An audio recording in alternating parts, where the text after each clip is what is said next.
আসসালামু আলাইকুম বন্ধুরা, কেমন আছেন সবাই? আজকে আবার চলে এলাম আরেকটি নতুন বিজনেস প্ল্যান নিয়ে শাফিন এন্টারপ্রাইজের পক্ষ থেকে। আপনাদের বন্ধু আমি মোহাম্মদ তানসেন।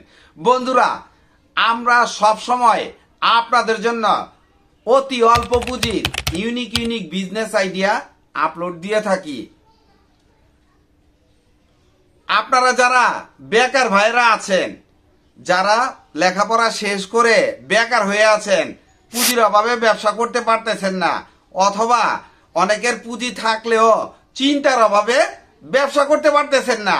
আসলে চিন্তার অভাবটা বলতে আপনি বুঝতে পারেন না যে আমি কি ব্যবসা করব, কি পণ্যের ব্যবসা করব, কিভাবে করব, কোথায় করব, এর কোনো গাইডলাইন আপনার কাছে নাই।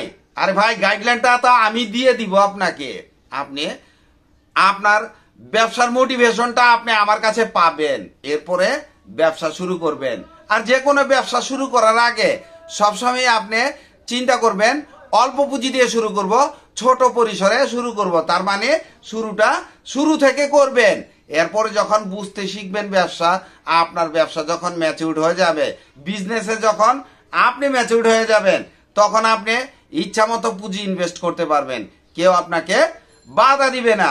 বন্ধুরা, যারা ফ্রাস্ট্রেশনে ভুগতেছেন যে পুঁজি নাই, কি করবেন, চাকরিও পাচ্ছেন না, চাকরির বাজারে অনেক প্রতিযোগিতা, তাদের জন্য আমার আজকের এই ভিডিওটি।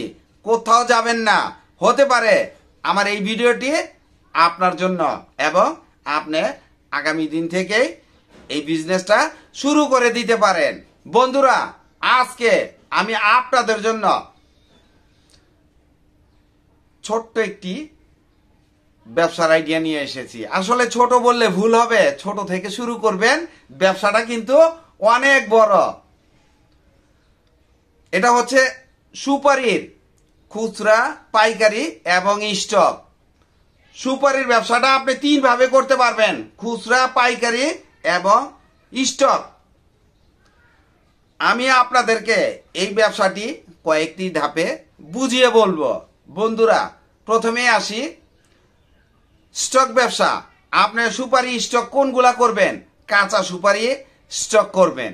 আচ্ছা, আপনি ইচ্ছা করলে কাঁচাই বিক্রি করে দিতে পারবেন 2-3 মাস পরে, অথবা আপনি শুকিয়ে পাইকারি বিক্রি করে দিতে পারবেন। তখন আপনার এই মালটা পিস হিসেবে বিক্রি হবে না।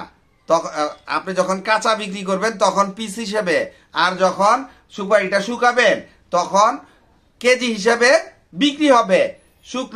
শুকনো সুপারি, এরপরে কাটিং করা সুপারি, বিভিন্ন রকম কাটিং হয়, কাটিং সুপারিও বিক্রি হয়।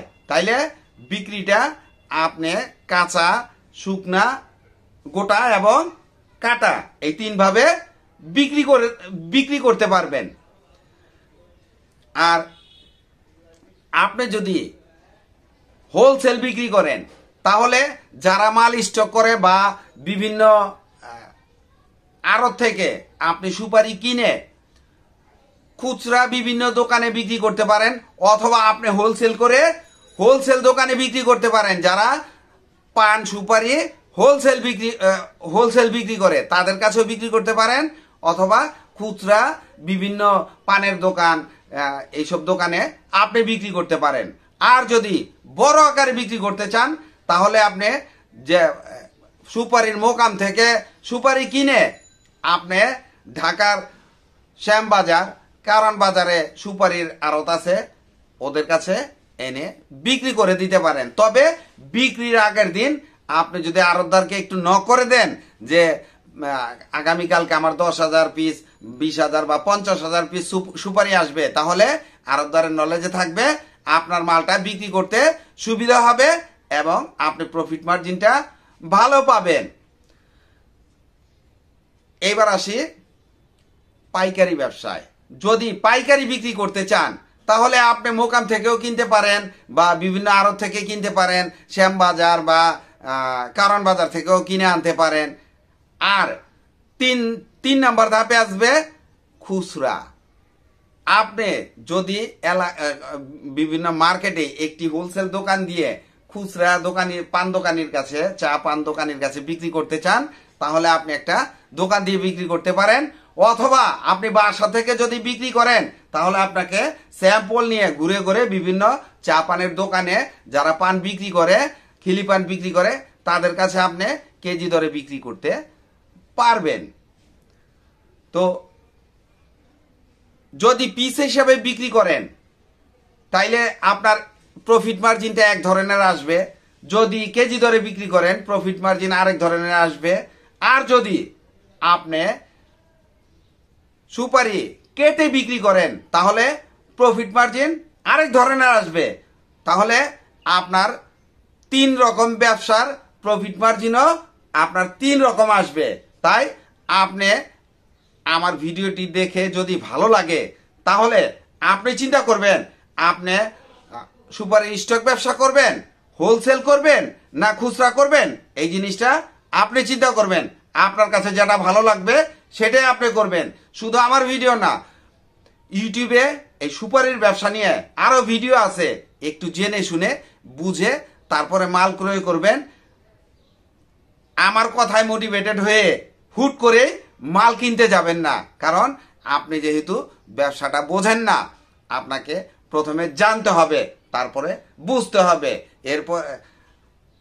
এরপরে আপনাকে খুচরা মার্কেট যাচাই করতে হবে, তারপরে পাইকারি মার্কেট যাচাই করবেন। এত কিছু চিন্তা ভাবনা করে তারপরে আপনি আপনার ব্যবসাটা শুরু করবেন। এবং ছোট পরিসরে যখন দেখবেন যে না আমি ব্যবসাটা বুঝে গেছি, তখন আপনি আমার কাছ থেকেও জানা লাগবে না, কোনো অভিজ্ঞ ব্যক্তির কাছ থেকে জানা লাগবে না। তখন আপনি নিজের ব্যবসা থেকে নিজেই অভিজ্ঞতা অর্জন করবেন।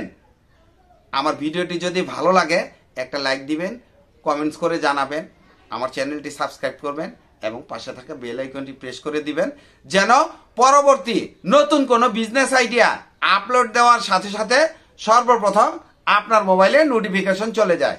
আজকে এই পর্যন্তই। আসসালামু আলাইকুম।